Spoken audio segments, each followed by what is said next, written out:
Bom, pessoal, vamos iniciar então o nosso primeiro bate-papo teológico.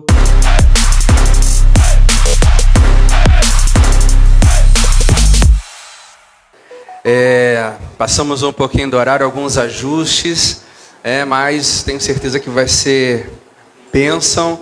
Primeiro quero cumprimentar os alunos do CETES, que estão aí chegando, pessoal que gosta de teologia, pessoal que gosta de estudar. Esse bate-papo que a gente vai fazer hoje à noite, ele é patrocinado pelo nosso curso de Teologia do Caminho do Evangelho. As 3 turmas se reuniram para fazer com que isso aqui acontecesse. É o primeiro, e é ao vivo, então tenham paciência, muita coisa a gente ainda está adequando, mas vai dar tudo certo.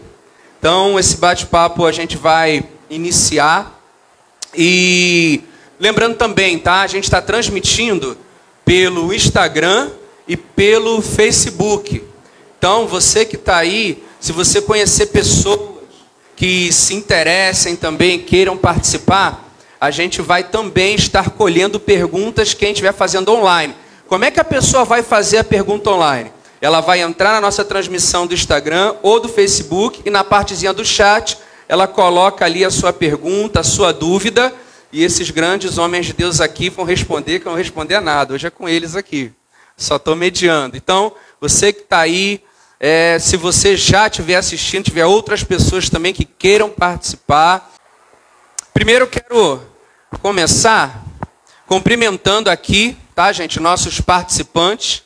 Está participando aqui conosco hoje, no nosso primeiro bate-papo do caminho, o nosso querido pastor Leonardo Assis. Vou ler a ficha técnica aqui, o currículo do nosso querido pastor Leonardo.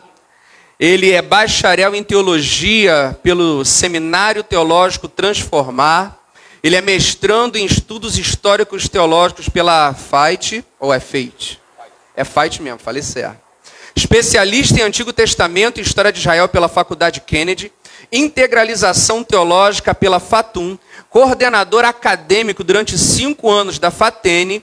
Ele é professor nas áreas do Antigo Testamento, teologia bíblica e sistemática, e atua como pastor auxiliar na Igreja Batista Nova Dimensão em Nilópolis. Ele é autor de 5 livros: Pré-milenismo histórico, As Duas Casas de Israel, Tesouro Descoberto, Deus e o Tempo e Israel na Profecia. Então seja muito bem-vindo, pastor Leonardo. Que Deus abençoe. Agradecemos muito o pastor estar aqui conosco nessa noite. Amém. Também está conosco o comandante Manuel. Comandante Manuel, pastor Manuel. Ele é formado em Teologia e Capelania pela Brigada de Incêndio dos Bombeiros, licenciatura em Pedagogia, pós-graduação em Ergonomia e Segurança do Trabalho. Ele também coordena e ministra os cursos Ensino Médio, Normalista, Técnico de Enfermagem, Segurança do Trabalho, Bombeiro Civil, Cuidador de Idosos, Massoterapia, APH Socorrista, Primeiros Socorros e NR, 6, 17, 2, 23, 33 e 34. Pastor Manuel, seja bem-vindo também. É uma honra recebê-lo. E nesse momento a gente vai iniciar nosso bate-papo. E o grande assunto da noite, gente, é tribulação.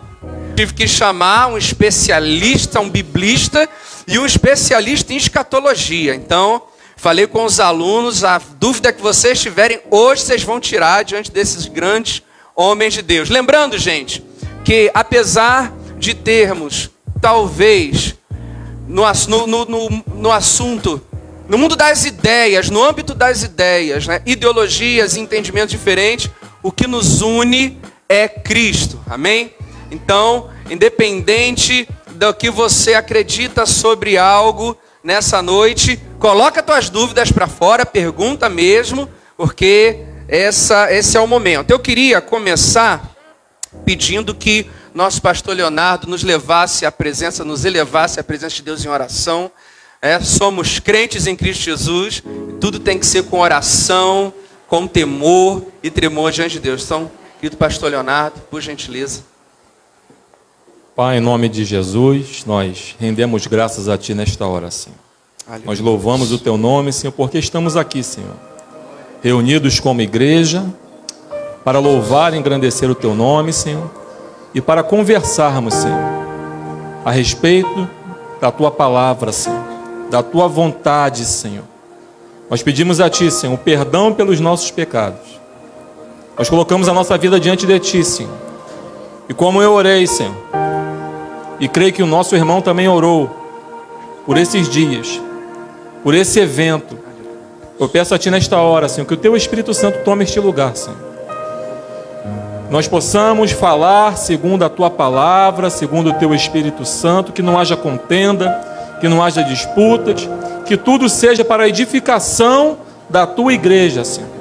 Nos abençoa nesta hora, Senhor, e repreenda, Senhor, todo espírito contrário ao Teu agir, à Tua palavra e à Tua divindade, Senhor. Pai, muito obrigado por essa oportunidade, Senhor.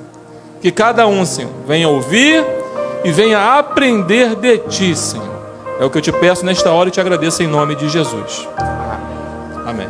Essas primeiras perguntas foram feitas pelos alunos do curso e cada pastor vai ter primeiro 3 minutos para responder.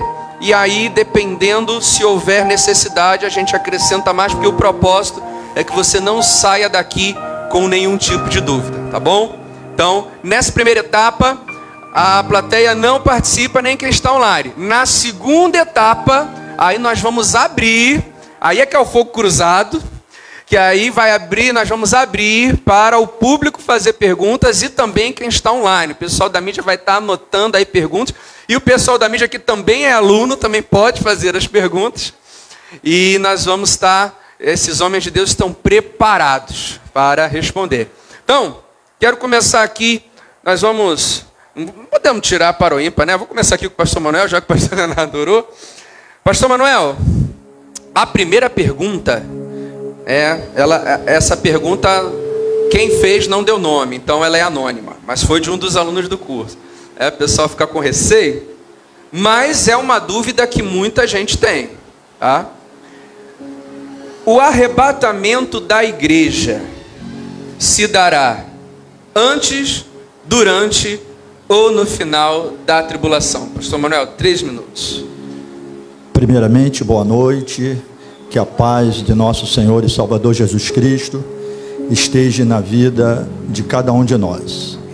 Eu vou começar como pedagogo, e na pedagogia a gente diz que todos nós somos ignorantes, só que em assuntos diferentes.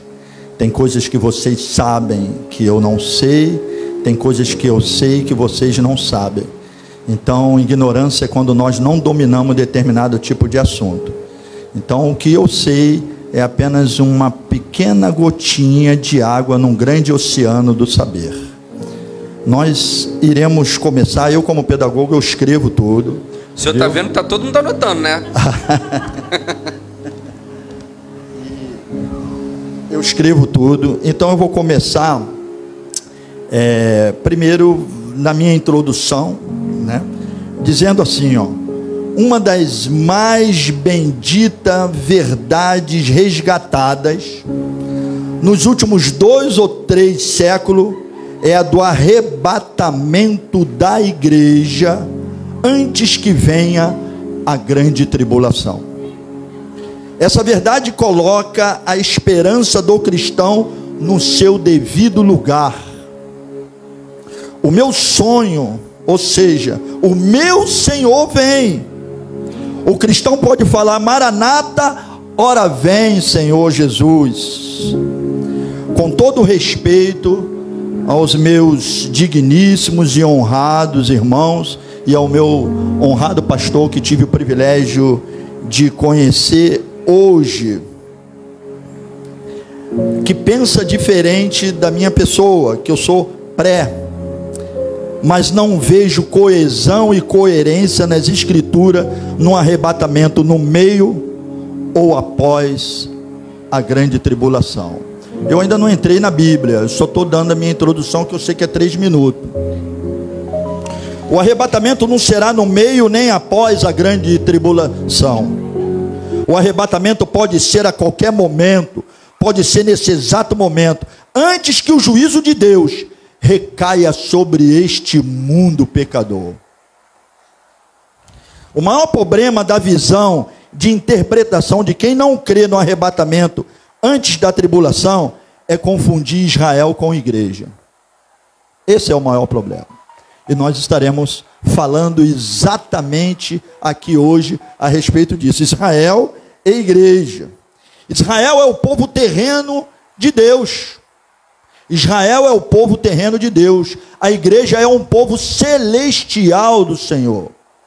A igreja só iniciou em Atos dos Apóstolos e ela termina em Judas. E nós iremos apresentar no Apocalipse.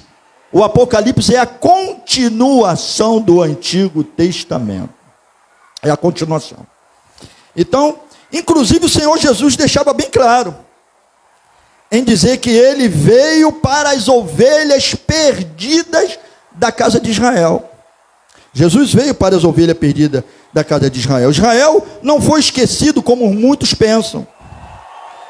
Abriu-se sim uma fenda no plano divino, no plano de Deus. Tanto que o Apocalipse é a continuação desse Antigo Testamento.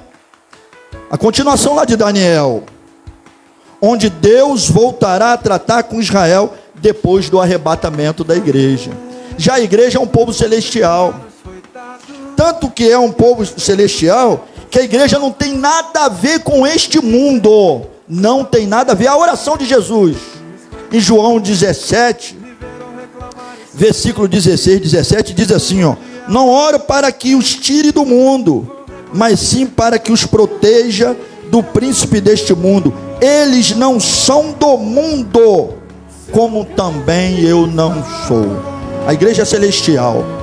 Por isso que nós já fomos abençoados com toda sorte de bênção nas regiões celestiais em Cristo Jesus. A igreja era um mistério no Antigo Testamento. Nenhum dos profetas tinha noção da igreja. A igreja era um mistério oculto que foi revelado ao apóstolo Paulo. Está lá em Efésios 3, de 1 a 11, Efésios 5, 32, Colossenses 1, 26, 27. A igreja era um mistério. E quando a igreja for arrebatada, Deus voltará a tratar com Israel. Nós estaremos trabalhando esse tema no decorrer do nosso bate-papo. A igreja será arrebatada antes da grande tribulação. Amém. Demos aqui, como é a palavra inicial, demos 5 minutos para o nosso filho pastor Manuel, que defende o arrebatamento da igreja antes da tribulação. Então, quero passar a mesma pergunta para o nosso pastor Leonardo. O arrebatamento da igreja. Vou até tomar um café aqui, gente, que o negócio já está ficando quente. O arrebatamento da igreja se dará antes, durante ou no final da tribulação? Pastor Leonardo. Amém. Primeiramente, boa noite a todos.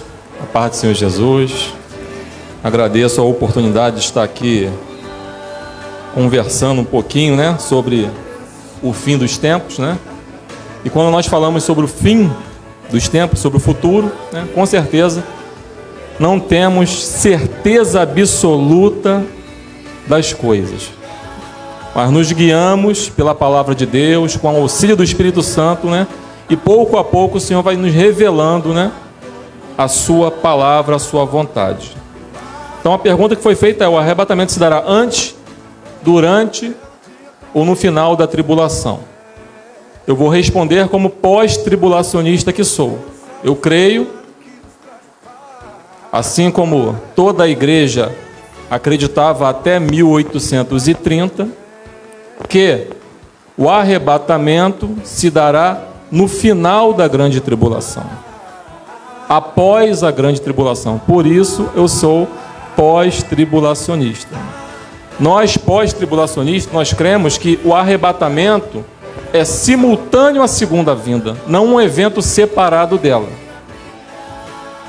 O pastor Manuel, como ele crê que o arrebatamento é no início da grande tribulação e a vinda pública do Senhor Jesus no final da grande tribulação. Eu creio diferente. Eu creio que a bendita esperança da igreja está na segunda vinda de Cristo Jesus, que se dará, como diz Mateus 24, verso 31, no final da grande tribulação. Jesus não vem secretamente a primeira vez e depois publicamente uma segunda vez. Ele vem de forma pública, gloriosa e triunfante no final da grande tribulação. Porque entendemos que o arrebatamento é simultâneo à segunda vinda de Cristo, como falei, é resultado da segunda vinda, não um evento separado dela. O arrebatamento tem um propósito: o ajuntamento, ou encontro nos ares de todos os crentes fiéis, tanto os mortos quanto os vivos, como Paulo diz em 1 Tessalonicenses 4, 13 a 17, 2 Tessalonicenses 1, do verso 10 ao capítulo 2, verso 8. O objetivo não é livrar o cristão de uma situação ruim, mas colocá-lo numa situação de bem-aventurança. Abre aspas, estaremos para sempre com o Senhor. 1 Tessalonicenses 4,17. A igreja sempre creu assim, até 1830, quando surgiu essa nova teoria do arrebatamento antes da grande tribulação. Para nós pós-tribulacionistas, a crença num arrebatamento pré-tribulacionista, separado da segunda vinda, como o nosso pastor Manuel acredita, contradiz pelo menos 4 capítulos do Novo Testamento que mencionam a tribulação e o arrebatamento juntos.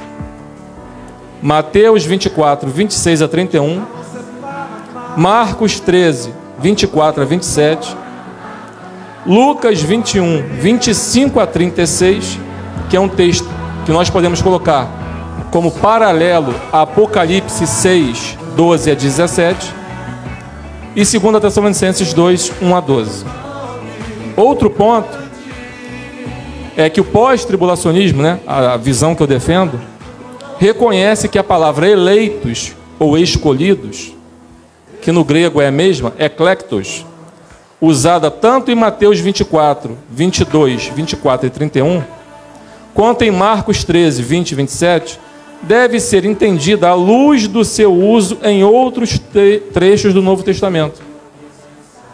A igreja, os santos, os cristãos são chamados de eleitos, de escolhidos. Não tem nada a ver com os judeus, Mateus 24, mas sim com a igreja. Nós cremos assim. Onde significa cristãos, membros da igreja. O pós-tribulacionismo declara também que o livro de Apocalipse menciona apenas uma vinda do Senhor, que ocorre após a grande tribulação. Está em Apocalipse 19.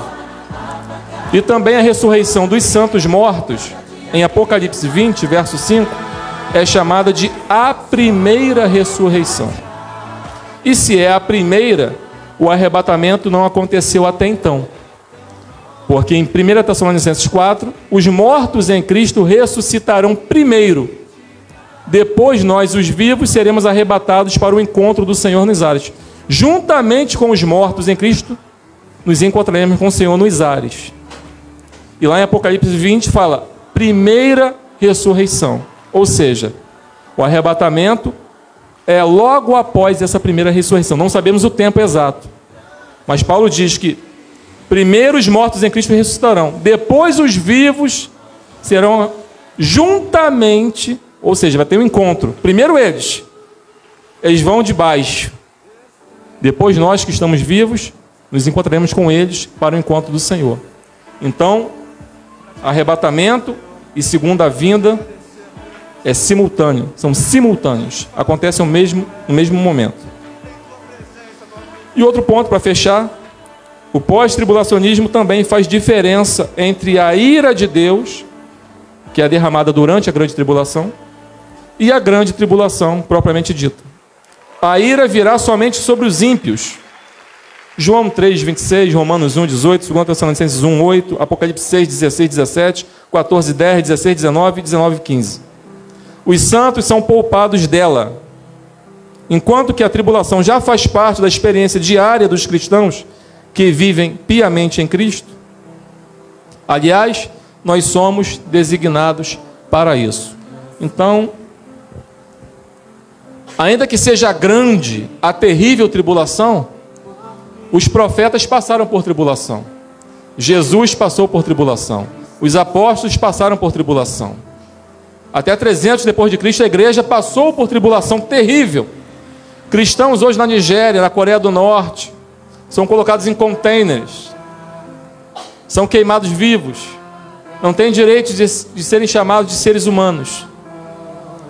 Não podemos falar para eles de grande tribulação, porque eles falarão para a gente: nós já estamos numa grande tribulação. São decapitados, são mortos, queimados vivos, filhos decapitados na frente dos pais. Então tudo isso é a experiência diária dos cristãos. Vai ter um momento que vai piorar, sim. Mas nós, eu no caso, que estou defendendo essa visão, eu não sou fatalista, não espero o pior. Eu espero Jesus. Eu espero Jesus, não espero o anticristo, eu espero Jesus. Mas se tiver que passar por tribulação, eu creio que o Senhor estará comigo. Estará com a igreja, porque Ele disse, em Mateus 28, eu estarei convosco até a consumação dos séculos. E a consumação dos séculos não é antes da grande tribulação. A consumação dos séculos é depois da grande tribulação, na segunda vinda de Jesus. Amém. Como a gente deixou o pastor Leonardo passar um pouquinho, o pastor Manuel quer trazer alguma consideração?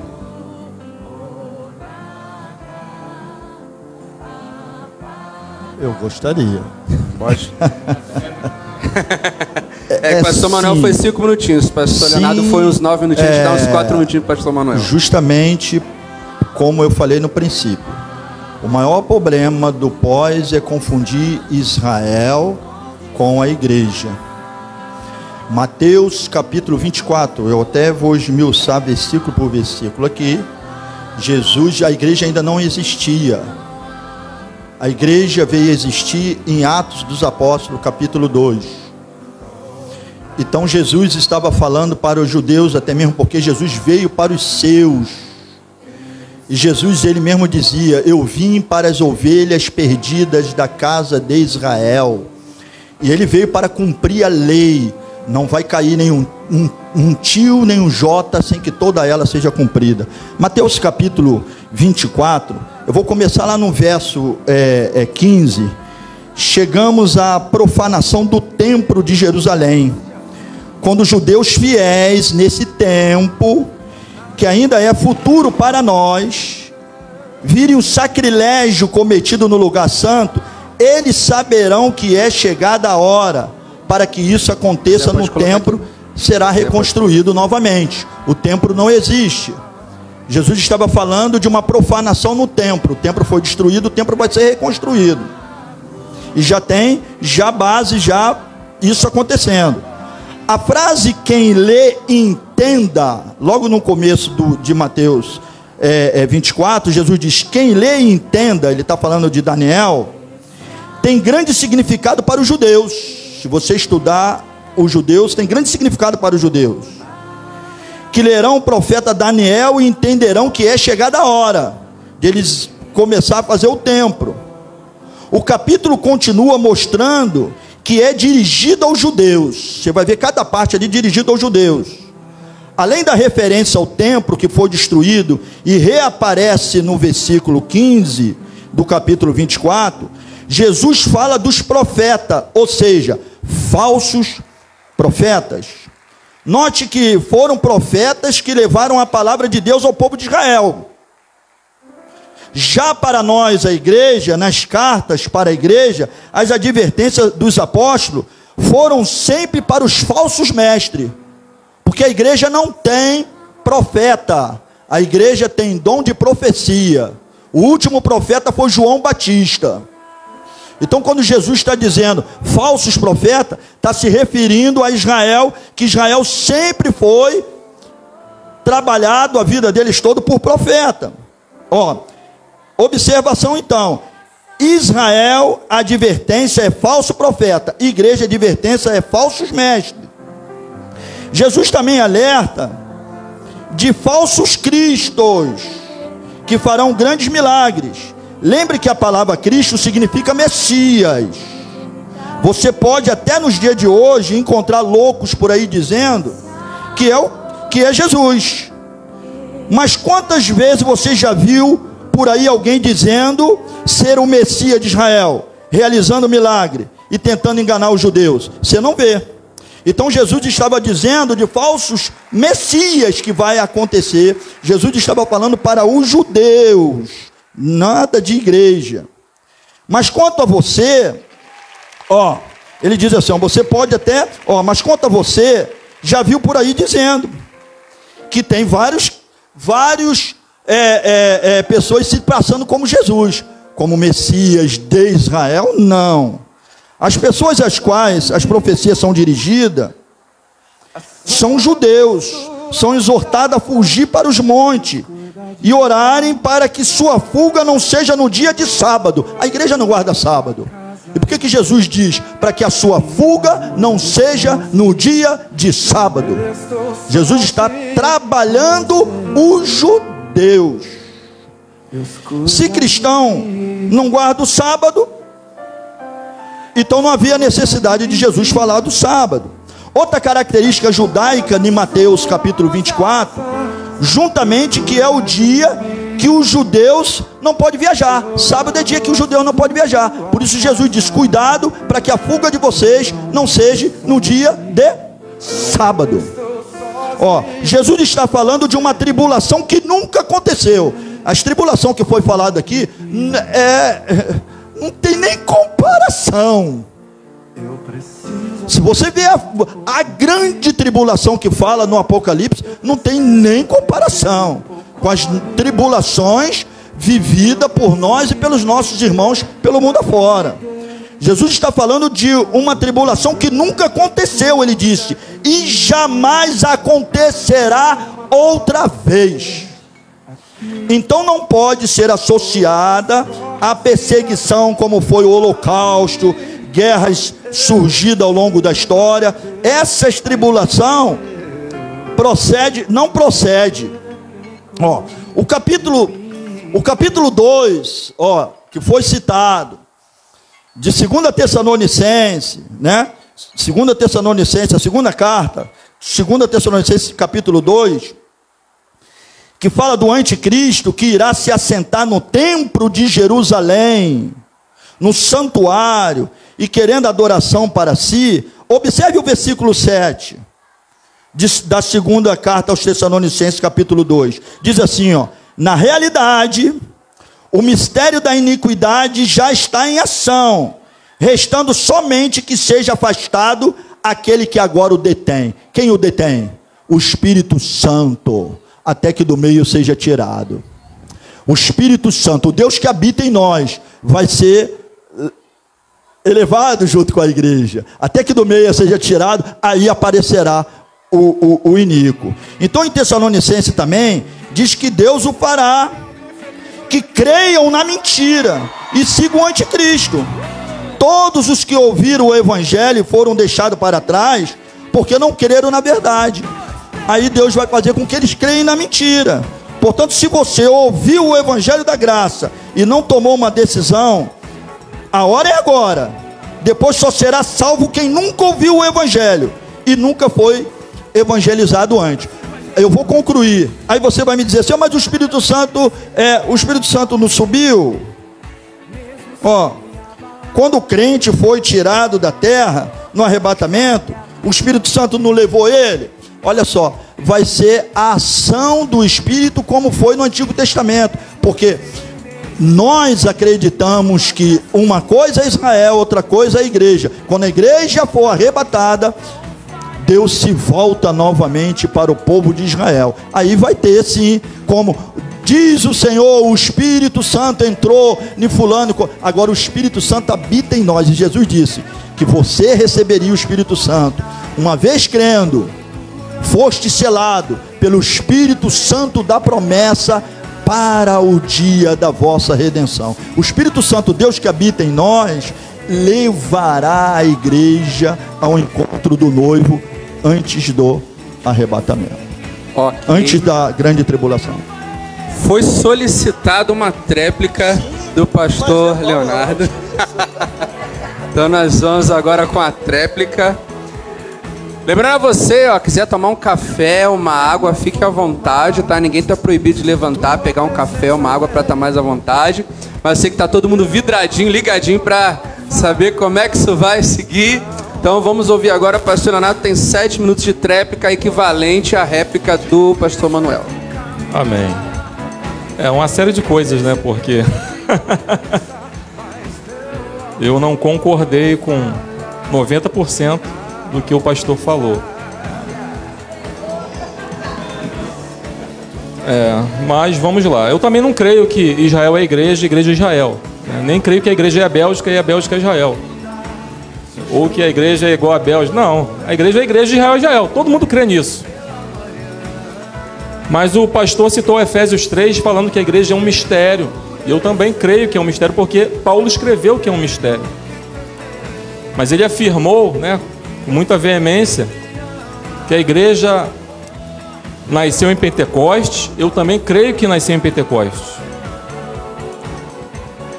Mas ela não foi profetizada no Antigo Testamento. Ela não existia e nenhum dos profetas sabia, nem imaginava e nem falou da igreja. Aí eu discordei. Vamos ao texto de Efésios 3 que ele citou. Efésios 3, verso 4, diz assim, o apóstolo Paulo: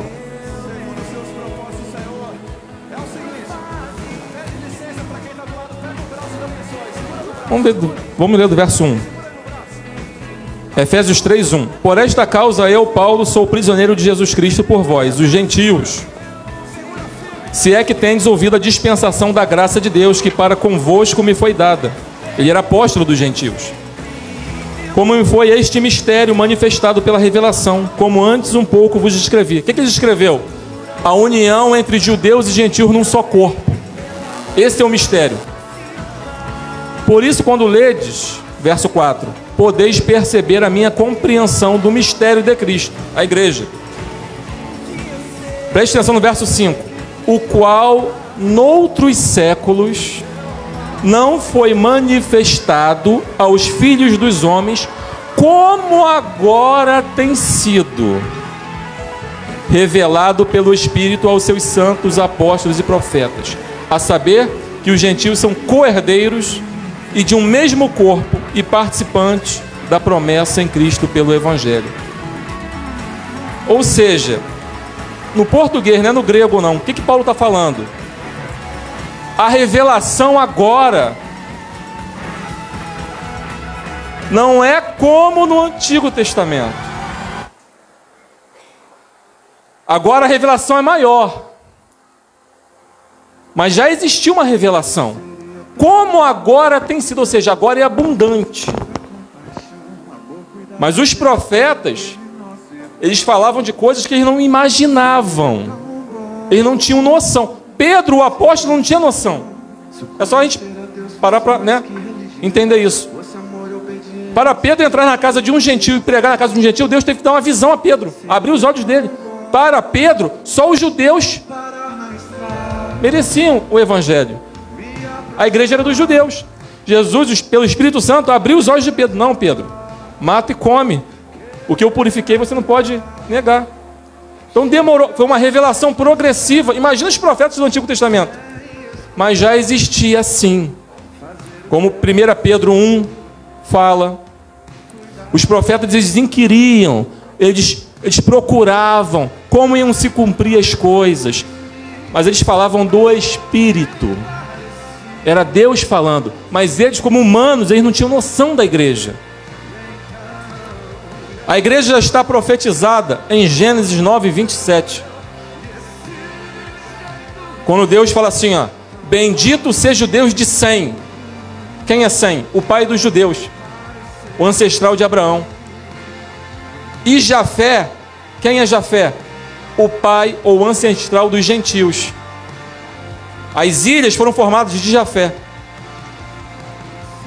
Sem, casa de Judá. Jafé, futura casa de Israel, que eu vou explicar depois. Gentios. Jafé habite na mesma tenda de Sem. Ali, em Gênesis 9, está profetizada que gentios e judeus habitariam na mesma tenda. Entenda, mesmo corpo. Em Isaías 54, eu vou abrir aqui.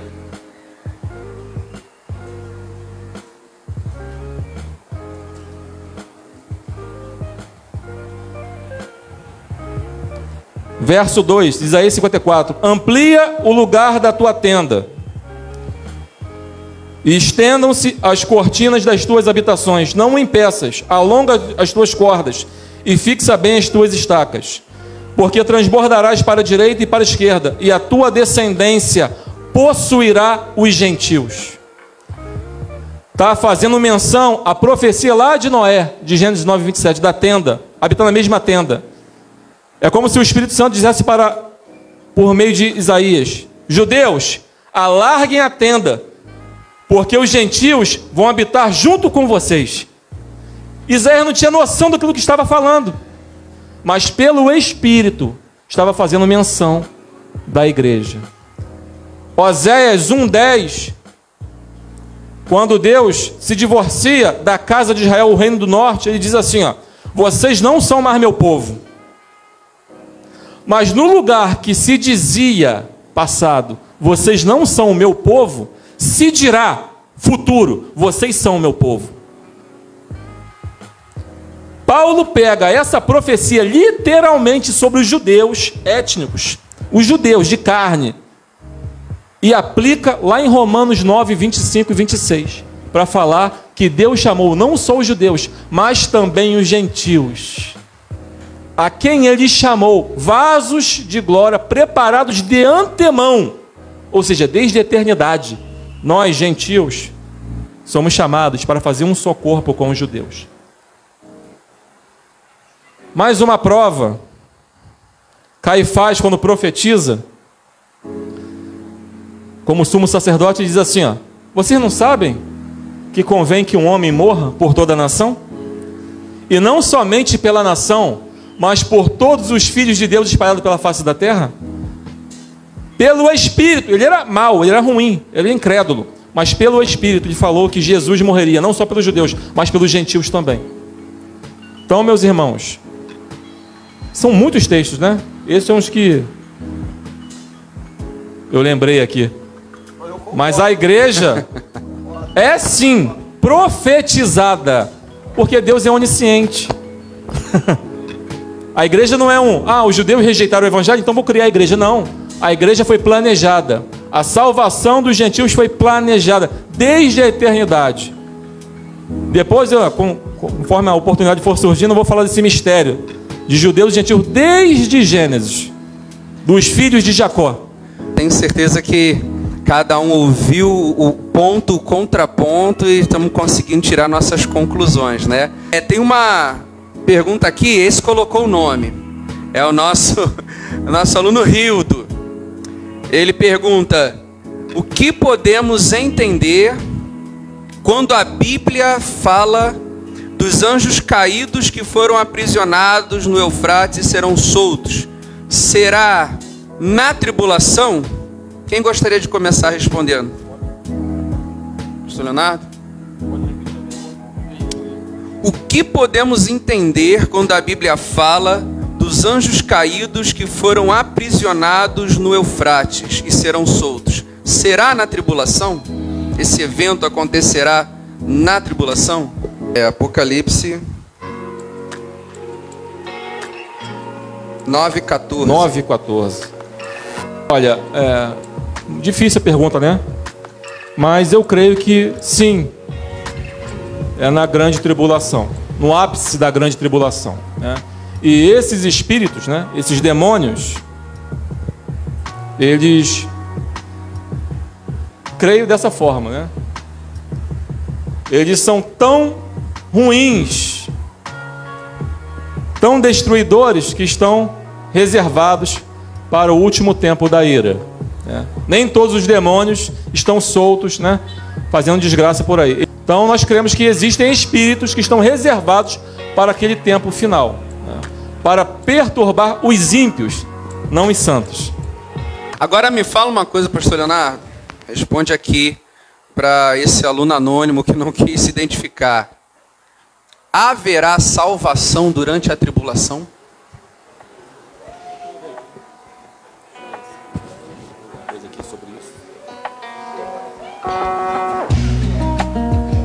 Sim. Minha posição é que haverá salvação. Eu coloquei alguns textos, né? Joel 3, 31 e 32.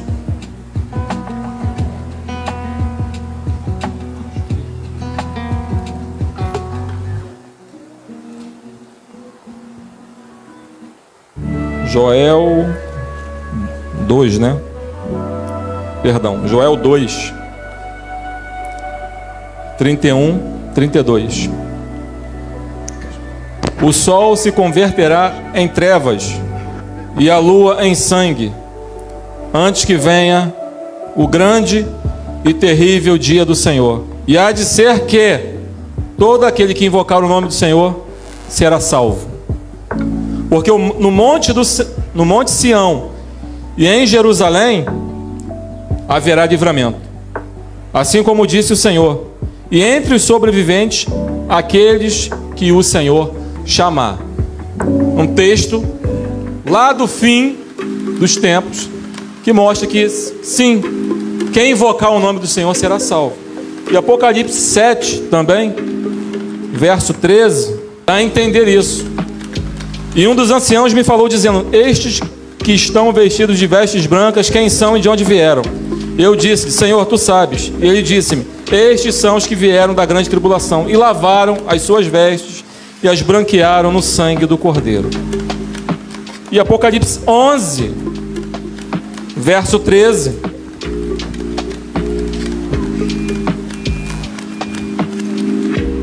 Diz assim: e naquela mesma hora houve um grande terremoto e caiu a 10ª parte da cidade. E no terremoto foram mortos 7.000 homens. E os demais ficaram muito atemorizados e deram glória ao Deus do céu. Pode ser sim que há salvação, houve salvação nesse momento. Deram glória ao Deus do céu. Pode ser a salvação de Israel endurecido, porque será no final da grande tribulação, como diz Zacarias 12. Quando os judeus estiverem apertados, Deus derramará um espírito de graça e de súplicas sobre eles. E eles chorarão como quem chora pelo filho unigênito, pelo filho único. Ou seja, por esses textos dá a entender que haverá salvação sim, principalmente dos judeus. Como Paulo diz, virá de Sião o libertador e apartará de Jacó as suas iniquidades. Quando a plenitude dos gentios acabar, que na minha visão ótica é no final da grande tribulação, os judeus serão salvos. Aí sim, as duas casas de Israel estarão completas. Aí sim, o povo de Deus estará completo para então participar das bodas, das ceias das bodas do Cordeiro. E aí, pastor Manuel, haverá tribulação, haverá tribulação, tribulação haverá. Haverá salvação na tribulação? Faço as minhas palavras, as palavras do meu honrado pastor. Sim, óbvio. Não da igreja, que a igreja está na glória com o Pai. Sim, daqueles que nunca tinham ouvido a respeito do Evangelho, porque quem já ouviu a respeito do Evangelho, a próprios textos sagrados diz que Deus vai fazer com que eles creiam na mentira, porque não creu no Evangelho de nosso Senhor Jesus Cristo.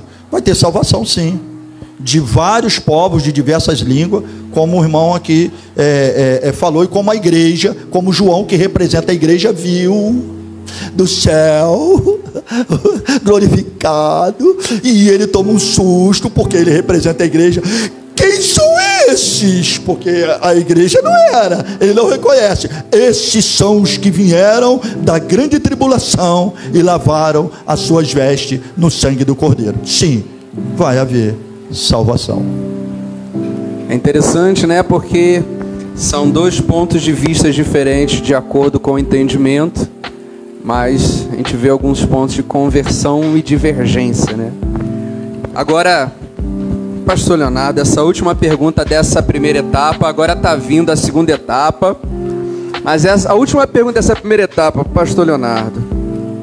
Pastor Leonardo, em que fase da tribulação aparecerá o anticristo?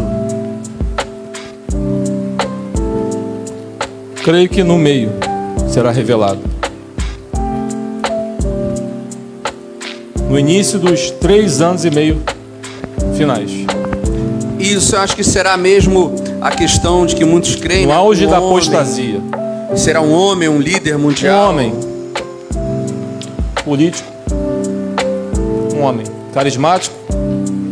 Político. Né? Que agrade a judeus e a muçulmanos. Tem que ser, né? Pastor Manuel, concorda, discorda? Em que momento da tribulação, em que fase aparecerá o anticristo? Então, é como o pastor mencionou aqui. Quando o homem, o iníquo, o filho da perdição, ele a princípio ele vai chegar tentando resolver, como a própria Bíblia diz, né? Resolver a paz mundial, né? Paz mundial.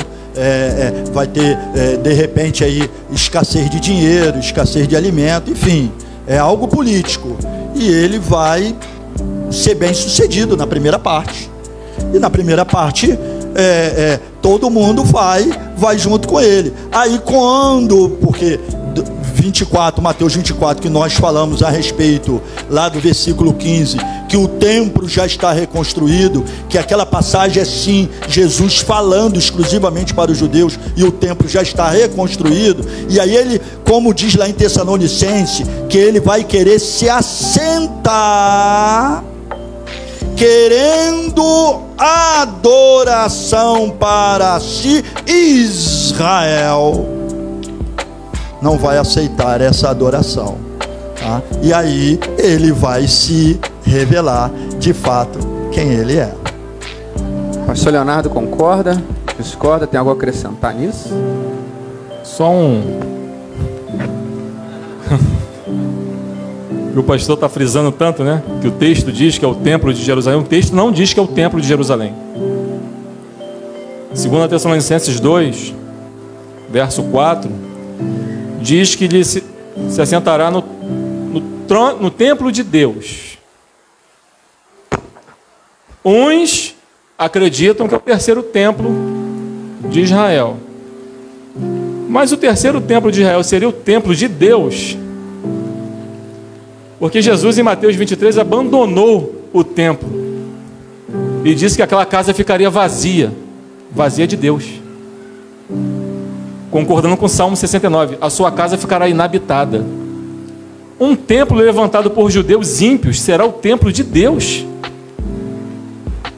O uso que Paulo faz do grego naos, templo, nunca no Novo Testamento aponta para um templo físico, sempre para um templo espiritual. É como se o texto paulino dissesse: ele terá domínio sobre o povo de Deus, os santos. Na ótica humana, lógico, porque o Apocalipse tem a ótica humana e a ótica de Deus. Diz lá que a besta que sobe do abismo vence as duas testemunhas, vence os santos. Apocalipse 11, 13, vence na visão humana, mas na visão de Deus, Apocalipse 15 diz: e os vencedores da besta.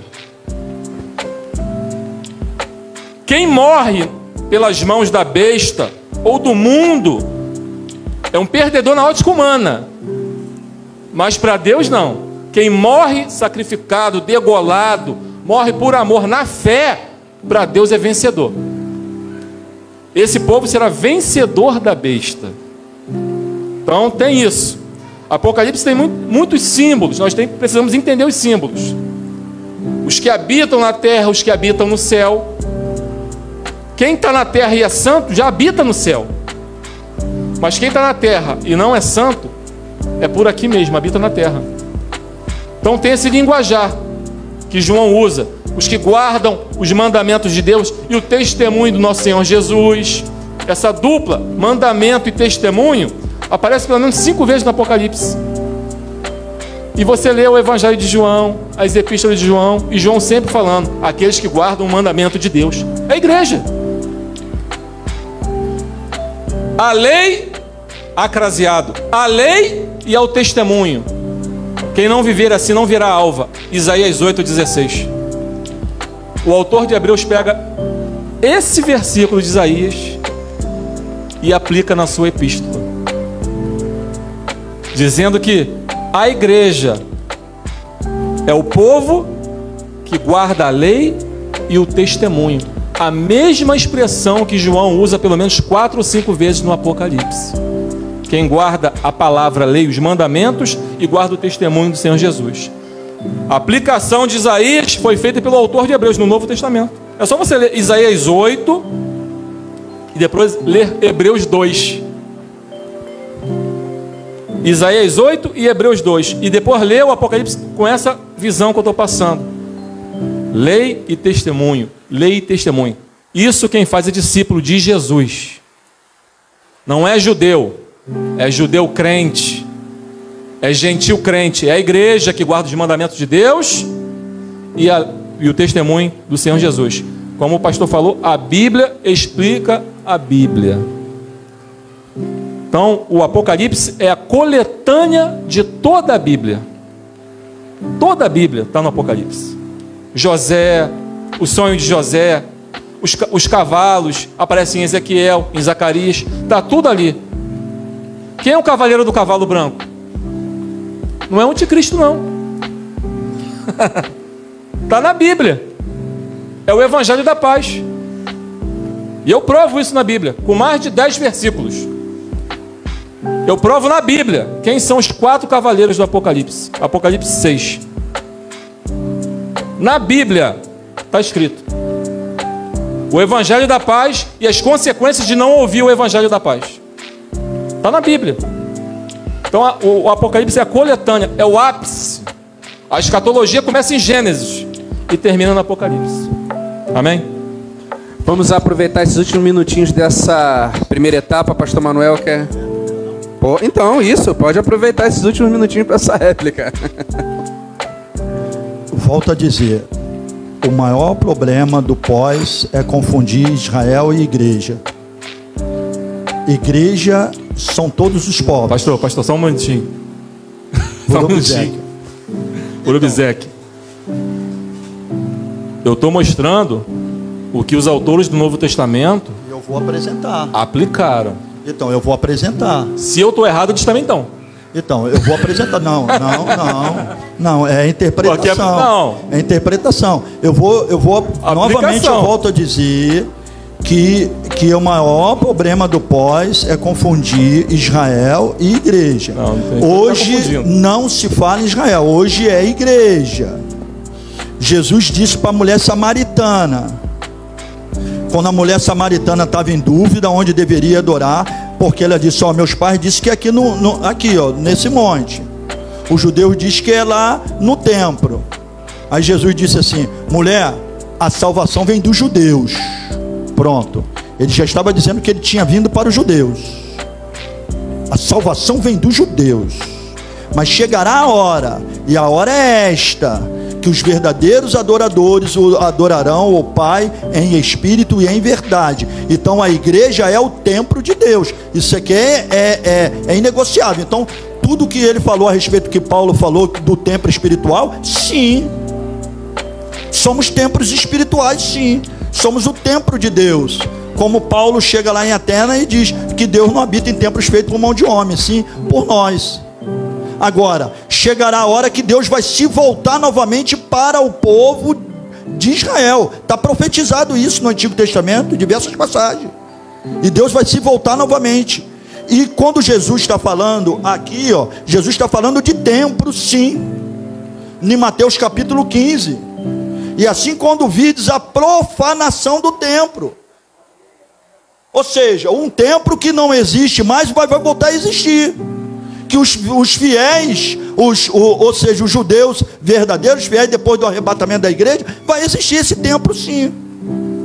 E Paulo teve essa revelação de Deus que ele vai estar em Jerusalém, no lugar santo de Deus, em Jerusalém, querendo se assentar, querendo adoração para si. Então, a questão é separar Israel e igreja. Hoje nós estamos num tempo da igreja. É lógico, judeu hoje que não aceita Jesus, meu filho, não tem salvação. Não tem salvação. Hoje é a igreja, o tempo hoje é da igreja, mas vai chegar a hora sim. E como o nosso digníssimo e honrado pastor falou que o Apocalipse é todo o Antigo Testamento, ele citou, é óbvio, é continuação. Daniel, se você ler e estudar as profecias de Daniel, está toda dentro do Apocalipse. Então é continuação. Amém? Então, gente, nesse momento, vamos dar uma respirada. A gente chegou no final do nosso primeiro bloco. Vou dar a oportunidade para os pastores beberem uma água, irem no banheiro também, né? Você também pode beber uma água. 5 minutinhos, tá? 5 minutinhos de intervalo. E a gente vai voltar para o segundo bloco, onde nós, agora sim, vai haver participação do público. E também já temos um monte de perguntas aqui no Instagram, pessoal mandando pergunta aqui do Instagram. E também você que está aqui vai poder fazer as suas perguntas. Então, daqui a 5 minutinhos, a gente volta com a segunda etapa. Tá muito bom, tá muito legal. Tô vendo o pessoal em polvorosa aí. Teologia é isso, né? Vida. Então, vamos dar esse tempinho. Daqui a pouco, a gente volta.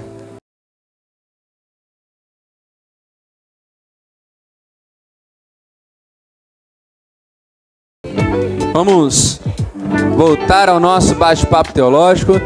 Realmente é pouco tempo para tudo que a gente tem para falar, né? Tudo para a gente tem que desenvolver, é muito pouco tempo. É mais uma tentativa, né, de aguçar a tua mente para buscar mais da palavra de Deus. E eu fico muito feliz porque nós temos 2 homens de Deus nesse bate-papo, que é o nosso querido pastor Leonardo, que está aqui conosco, nosso querido comandante Manuel, 2 homens de Deus preparados e cheios da unção de Deus para estar respondendo essas perguntas, estar nos ajudando a entender. E agora você que está nos acompanhando pelo Facebook, pelo Instagram, muita gente já mandou pergunta, então eu vou fazer o seguinte, vamos abrir para o público perguntar, mas antes eu vou ler algumas perguntas do pessoal que mandou pelo Instagram e para o Facebook, tá bom? Aí a gente lê e depois a gente abre para você. Então pensa bem aí como você vai formular a tua dúvida, a tua pergunta. E aí a gente vai começar aqui a nossa segunda etapa. Eu vou começar, me mandaram aqui.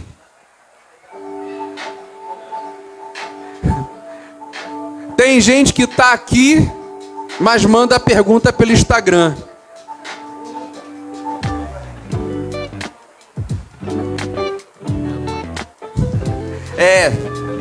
De repente a pessoa está com vergonha. Mas, vamos lá. Eu vou fazer a pergunta, e aí qual dos pastores desejar responder. E aí, se um responder e o outro tiver uma opinião a acrescentar ou a divergir, a gente dá o mesmo tempo de resposta, né? Sempre. Então vamos lá. Primeiro aqui vem do nosso querido Jordan Arley, do Instagram, que está aqui.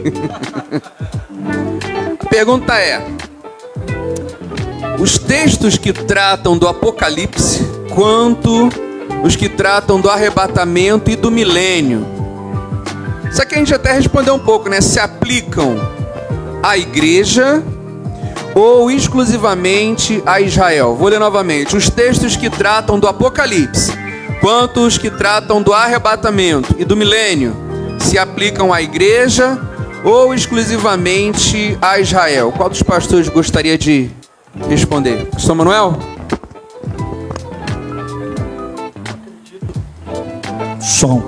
Eu acredito que foi explanado aqui, né? O digníssimo pastor trouxe a visão dele, eu trouxe a minha a respeito da chave do Apocalipse. Então vai ser redundância, porque aí eu vou falar, aí depois vai ter a réplica dele, e aí é melhor seguir para outra. Vamos para a próxima. Essa aqui também foi uma pessoa do Instagram que está aqui, o Jordan Arley também. A pergunta é: Israel será arrebatado ou passará pela grande tribulação? Se sim, como? Quem se propõe? Não, hoje é a igreja. Israel hoje é a igreja. Se Israel quiser ser arrebatada, ela precisa ser igreja. Hoje o plano divino é a graça. Estamos no período da graça.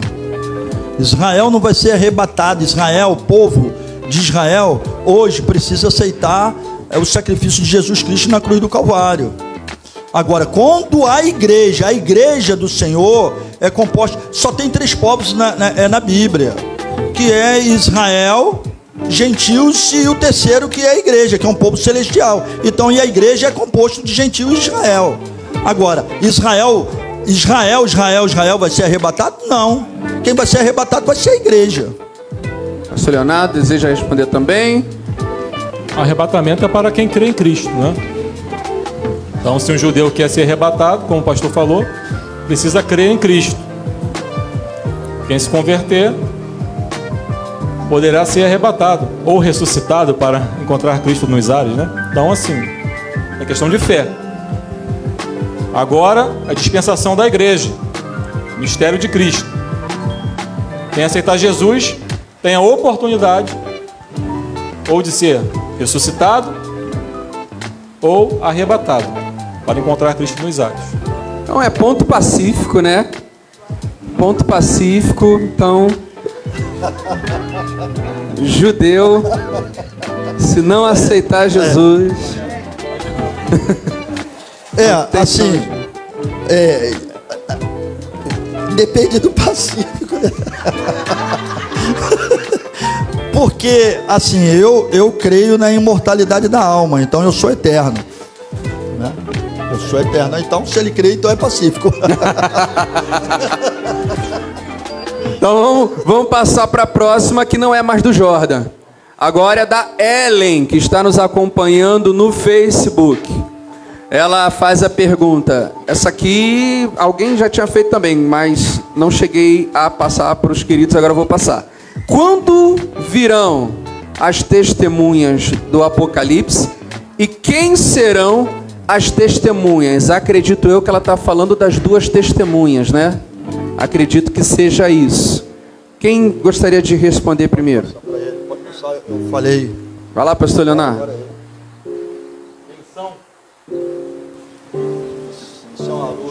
A pergunta é: quando virão e quem serão? Quando virão e quem serão? É a dúvida da Ellen, pelo Facebook.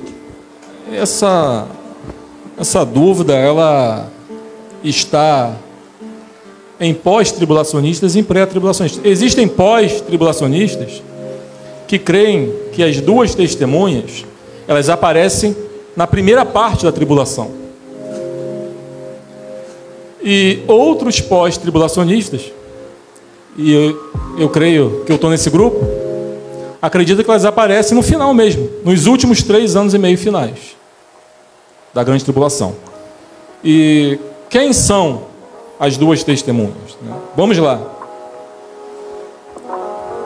Primeiro lugar, assim como os 144 mil, isso não vai fazer com que você seja pré, meso ou pós.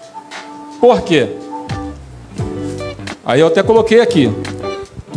Um pai da igreja chamado Hipólito, século 4, se não me falha a memória. Cipriano, século 3 ou 4. Comodiano, século IV, Tertuliano, século II. Eles acreditavam que as duas testemunhas seriam Moisés e Elias. Eles eram pós-tribulacionistas, como eu. Moisés, pessoas literais. 2 profetas virão e pregarão no mundo. Eu creio diferente desses pós-tribulacionistas. Eu vou mostrar por quê. Vamos lá. Segundo lugar, façamos algumas considerações. As testemunhas são profetas, verso 3 e 6 de Apocalipse 11, e testemunhas, verso 6. Profetas por causa da mensagem que pregam, e testemunhas porque morrem por causa da palavra do testemunho que deram. Por que são duas? Porque pela boca de 2 ou 3 testemunhas se estabelecerá o juízo. Isso está na lei, Deuteronômio 19:15. Agora, o mais importante, que a gente precisa prestar atenção. As 2 testemunhas são inseparáveis em tudo o que fazem. E em tudo o que acontece. Em Apocalipse 11, verso 5, sai fogo da boca das testemunhas. É singular no grego. Isso é no grego, aí é para quem já se aprofunda. E eu li no português, está na boca dela, no grego. Foi escrito em grego. Embora sejam 2, elas têm apenas uma profecia. Versículo 6. E um testemunho, versículo 7. Quando a besta mata as 2 testemunhas, apenas um corpo, no singular no grego, é colocado na sepultura. Ou é jogado na rua, né? Um corpo. Fica estirado na praça. As pessoas não permitem que o corpo, no singular, seja enterrado. A identidade dessas testemunhas aponta para dualidade na unidade. Ou seja, como a igreja é um corpo só com vários membros. Sugere a imagem da igreja que testemunha para Israel, verso 8, e para as nações, no verso 9. Você pode ler. Então, essa é a minha visão. Dá-se a entender que elas representam um só corpo, porque tem uma só boca, uma só profecia, um só testemunho, um só sepulcro, não é providenciado. Sepulcros não são providenciados, para elas um só é providenciado. Então tudo dá a entender que é um corpo com vários membros. Elas, no caso a igreja, que pregará no poder e na virtude de Elias, e fará os sinais que Moisés fez. Porque todo o texto dá a entender que as características são de 2 profetas, Moisés e Elias. Essa é a minha visão. E aí, pastor Manuel, será mesmo Elias e Moisés? Então, o Apocalipse, primeiro eu concordo com ele, assim, concordo não, eu acredito também, né, que seja na segunda semana, né? Não contesto.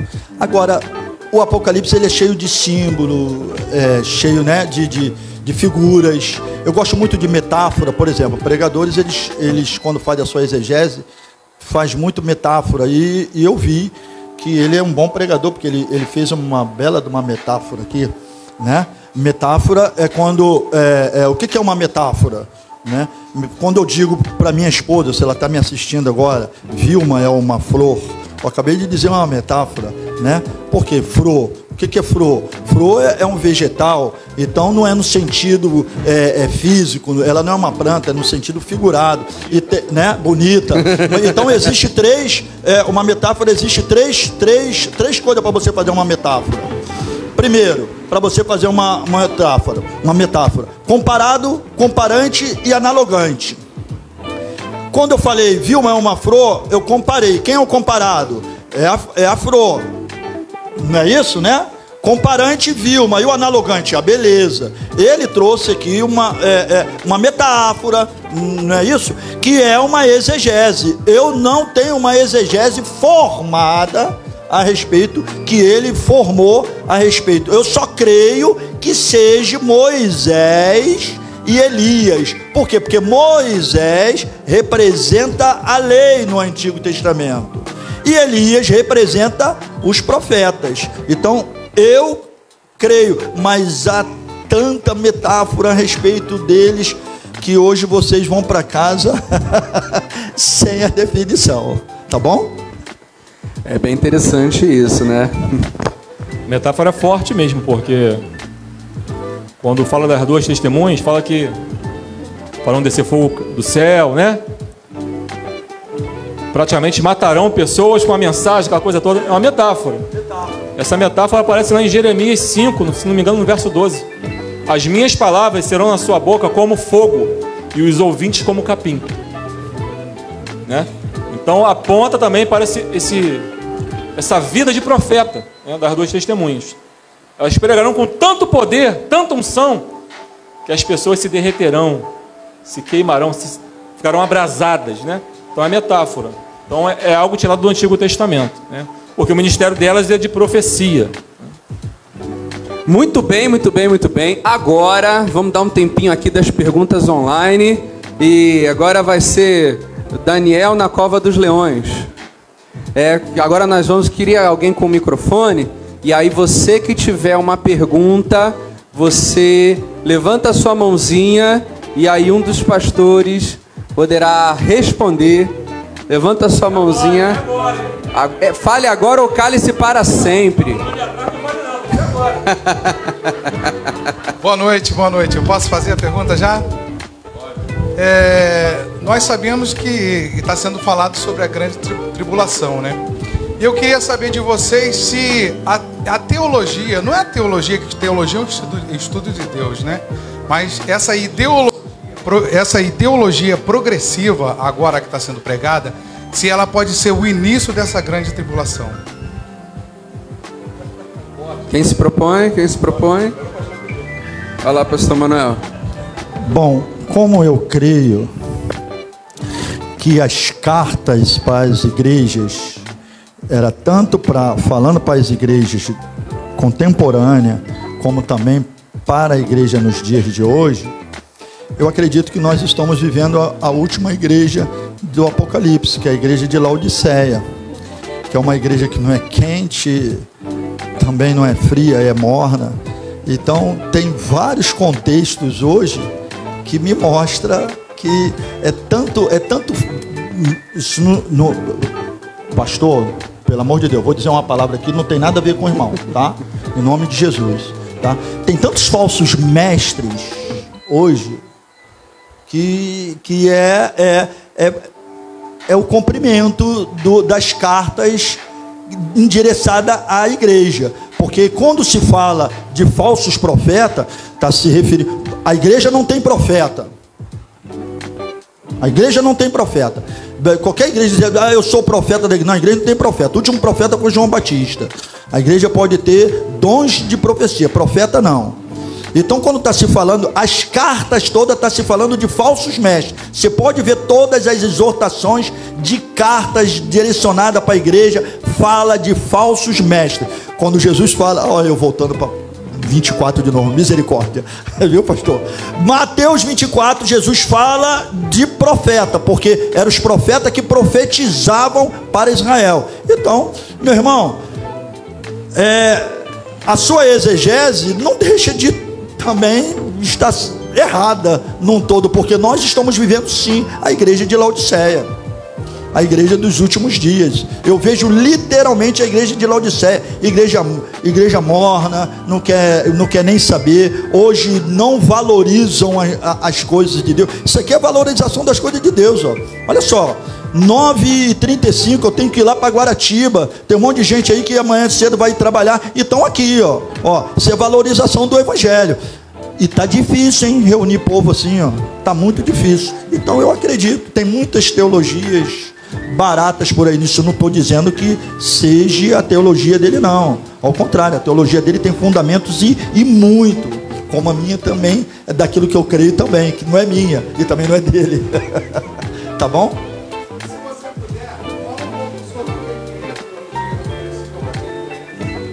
Pastor Leonardo, agora essa bola. Vou passar para ele.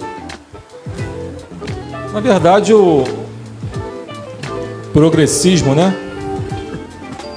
O irmão perguntou. A primeira pergunta.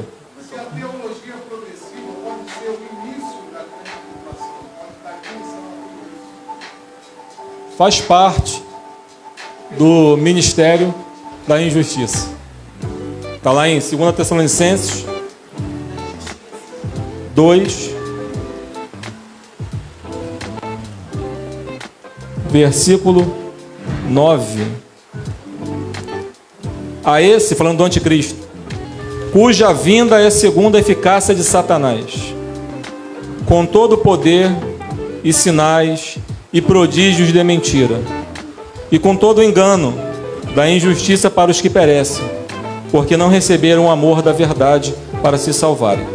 Toda ideologia que rejeita Cristo, que rejeita a palavra e que faz do homem o centro, contribui para a manifestação do anticristo. Porque quem trabalha na ideologia progressista, que seria a teologia progressista, né? Vou colocar nas minhas palavras. O ímpio fala assim, não, o Papa, esse Papa é progressista. Por quê? Porque ele quer mudar aquilo que é conservador, aquilo que é um fundamento já estabelecido, incluindo mudar a lei de Deus, mudar a Bíblia, mudar o comportamento. Não, tem que acolher quem vive em pecado, né? Não precisa nem falar qual é o pecado, né? Tem que acolher, tem que dar a ceia. Somos todos filhos de Deus. Inclusão, né? Então isso tudo faz parte, né, da teologia progressista. Isso sim contribui, né? Tá dentro do aumento da iniquidade, do desprezo pelas coisas de Deus, está dentro da apostasia. Então faz parte do ministério, né? Desse mistério, né? Da iniquidade ou da injustiça, né? Que tem Satanás como o regente. Então isso vai piorar, meu irmão. Vai aumentar, vai piorar. E isso vai fazer com que as pessoas não obedeçam mais às leis. Tanto as leis de Deus, quanto as normas, as leis do homem. Como a gente vê aí, né? A gente vê aí na Globo News. Então, isso está aumentando sim. Para cooperar, o progressismo é uma ideia, né? É uma ideia e não a revelação. O ser uma ideia e não a revelação, lembra que eu falei que servos de Deus, existem 3 autoridades que você crendo em Cristo, querendo ou não, você vai ter que se submeter. Ou você se submete à razão, ou você se submete à tradição, ou se submete à palavra.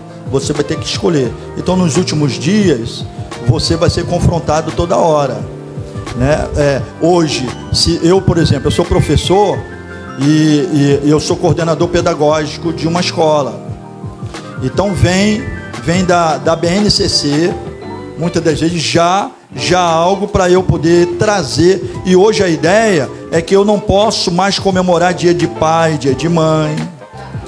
Você consegue? Vocês estão entendendo? Olha só, o progressismo, como é que tá? Eu não posso mais. E tem tantas coisas que você... E aí, qual é o meu posicionamento? Eu, quando estou diante de alunos, né? E já aluno, aí eu já saio da pedagogia para andragogia. Eu tenho alunos já que são oriundos de experiências, né? Ele vem fazer cursos de capacitação profissional comigo. E eu adoro essas ideias, quando eles vêm com essas ideias progressistas, de que ninguém nasce homem, ninguém nasce mulher. E é interessante que eu deixo à vontade e me posiciono, porque eu quero ter a grandeza de eles jogarem a bola para mim. Então, quando eles jogam a bola para mim, eu falo assim, olha só, fui eu que trouxe esse tema? Não, né? Eu estava trazendo a matéria. Vocês estão me perguntando, é isso? Eu tenho um posicionamento bíblico. Ninguém é obrigado a acreditar na Bíblia. Eu creio na Bíblia. Então, o progressismo é dessa forma. Primeiro você tem que se isentar de determinadas leis que você pode ser pego e ser preso hoje. Você consegue entender? Então eu me posiciono, fico ali em oração, em espírito. Quando ele joga, professor, o que o senhor acha? Olha só, aí eu falo assim, vem cá, eu trouxe esse tema, está dentro do currículo que nós estávamos aqui? Não, né? E vocês estão perguntando a mim, olha só, Manuel não dá para desvincular o Manel daquilo que ele crê. E eu me submeto à autoridade da palavra. E ao me submeter à autoridade da palavra, a palavra diz para mim que no princípio criou Deus macho e fêmea. E aí eu me isento de o cara dizer que eu estou, né, homofóbico, uma série de coisas. Então progressista, que são ideias, né, e não a revelação da palavra, ela sim, está aí nos últimos dias aí forte e entrando dentro da igreja, irmão. Isso aqui é maravilhoso, isso aqui, ó. Por quê? Porque tem muitos servos de Deus hoje que não conhecem a Bíblia, não é verdade?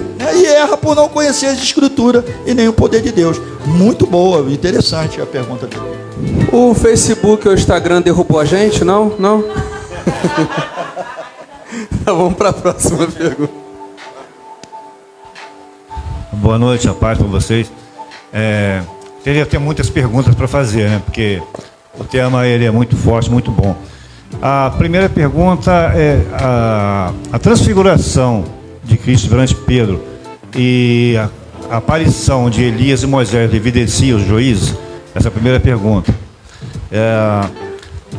A segunda pergunta é, como o pastor falou, que para ser salvo basta converter, né, ao cristianismo.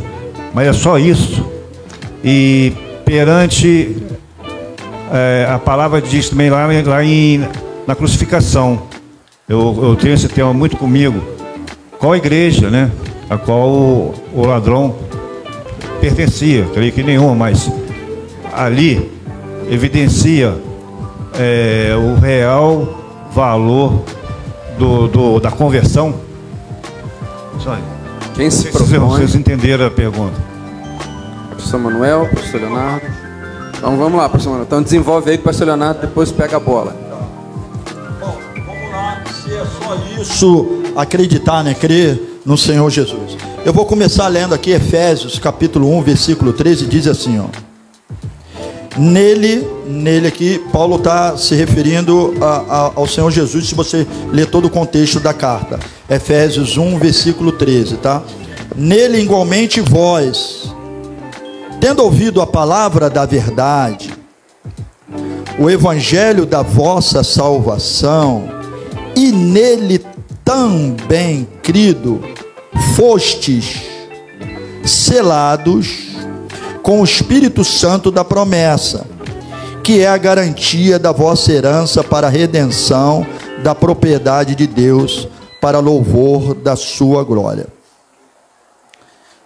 Uma vez ouvindo a palavra da verdade, tendo também nele, em Jesus crido, fostes selados com o Espírito Santo da promessa. O que o Espírito Santo vai fazer no coração desse que acabou de aceitar a palavra, aceitar Jesus? Vai vir ao que? Primeira justificação. Você é justificado. Né? Ninguém aqui é justo, não há um só justo aqui. Fomos justificados pela justiça de Cristo.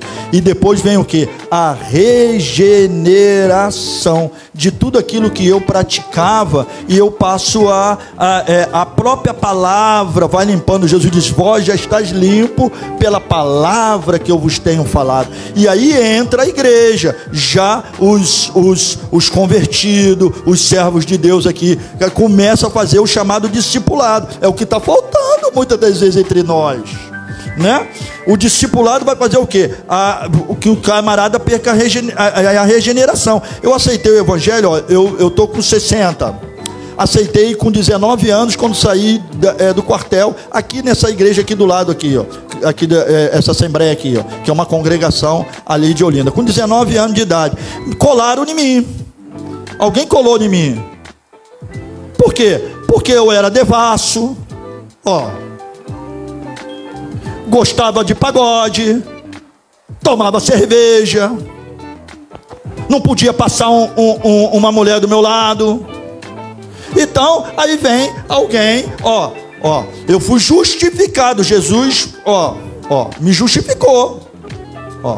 E aí veio alguém, começou a trabalhar a palavra, e eu fui sendo regenerado. Precisa disso. O que nós estamos vendo hoje na igreja, é muitas das vezes, o cara aceita Jesus hoje, amanhã ele está aqui no púlpito, e falando a bobagem. Sim ou não, gente? Eu estou falando na igreja macro, tá, gente? Não estou falando aqui no micro, não. Estou falando no macro. O cara aceitou Jesus ontem, aí amanhã já está aqui no púlpito. Não tem esse processo. Então, eu acho que eu respondi. Não sei, eu acho que sim, né? Amém. O homem veio lá de Itaguaí, Guaratiba, com todo amor, com toda a graça. Então agradeço muito, porque não é qualquer um não, irmãos. Tem que amar muito a obra, né? Então agradeço ao pastor Manuel. Tem umas parcerias boas aí pra gente fazer aí em nome de Jesus. Agradeço muito ao querido, que Deus abençoe. Agradeço ao pastor Leonardo, que não conhecia, mas valeu a pena conhecer. Tem gente que é assim, né? Vale a pena você conhecer. Tem gente que você conhece e fala assim, ai, pra que eu fui conhecer? Graças a Deus, muito obrigado, meu querido. Deus abençoe. Vim com a esposa também. Vamos orar para terminar. Vamos ficar de pé.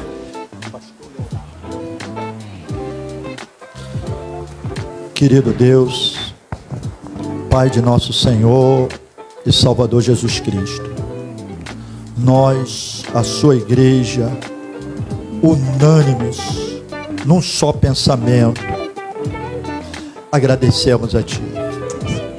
Agradecemos pela certeza da nossa salvação. Agradecemos, ó Deus, pelo Espírito Santo, Deus que habita em nós. Obrigado, Deus, por esta noite. Obrigado por eu ter conhecido teu filho Leonardo, que tem o dom pastoral, servo humilde, simples, firme nas suas convicções. Ó Deus, nós aqui não, em hipótese alguma, nos gradeamos, trocamos ideia, debatemos as nossas convicções, mas o Senhor é o nosso Deus, o Senhor é o único e verdadeiro Deus, Deus da igreja. O Senhor é o cabeça e nós somos apenas membro deste corpo. E como membro do corpo nos humilhamos e agradecemos a Ti, ó Deus, muito obrigado. Toma, Senhor, a congregação, os membros locais que aqui, ó Deus, congrega. Abençoa, Deus, os alunos, os que aqui estão, os que de longe ainda irão assistir, ó Deus, esse trabalho. Que eles sejam enriquecidos, que eles cresçam na graça e no conhecimento, e que não tenha partido nem de Manuel, nem de Leonardo, não, ó Deus. Ninguém aqui é de Paulo, ou de Apolo, ou de Cristo. Nós somos do Senhor, nós somos de Ti, ó Pai, e somos gratos, Senhor, por esta comunhão, pela noite de hoje. Agora, Deus, despede a gente na Tua paz. Ó Deus, que a gente possa voltar para os nossos lares, protegido por Ti, livrando a gente do homem sanguinário, das balas perdidas, daqueles que se apressam a derramar sangue inocente. Livra-nos, ó Deus, e que possamos chegar no nosso lar agradecidos e cheio da tua presença, dizendo: até aqui tem nos ajudado o Senhor, por isso somos um povo alegre. Fica conosco, Deus. Muito obrigado, no nome de Jesus. Amém. Amém. Vamos aplaudir a Ele, porque Ele é digno. Estamos chegando ao final do nosso evento, nosso primeiro debate-papo do CETES. Deus abençoe você. Ali fora ainda tem as empadinhas, tá? Pra você não ir embora com fome. Tá? Vamos marcar outros. Planejamos fazer um, de repente, mês sim, mês não. Mas foi uma honra. Que Deus abençoe a todos.